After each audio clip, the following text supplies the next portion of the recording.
এঁচোড় তো আপনারা অনেকভাবে রান্না করেন। আজকে আমার মতন একবার রান্না করে দেখতে পারেন যে কেমন হয়েছে।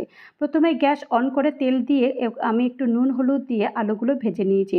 ওই তেলেতেই আমি আগে থেকেই এখানে এঁচোড় সেদ্ধ করে রেখেছিলাম, সেইটা সামান্য একটু কাশ্মীরি লাল লঙ্কার গুঁড়ো দিয়ে এটা ভেজে নিয়েছি।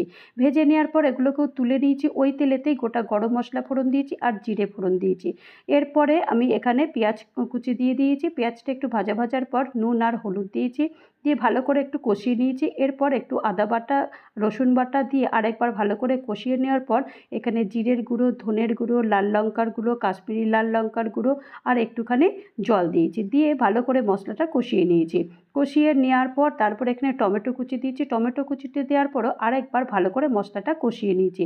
কষিয়ে নেওয়ার পর তারপরে আগে থেকে ভেজে রাখা আলু আর এঁচোড় দিয়ে ভালো করে আরেকবার কষিয়ে নেওয়ার পর তারপরে জল ঢেলে দিয়েছি।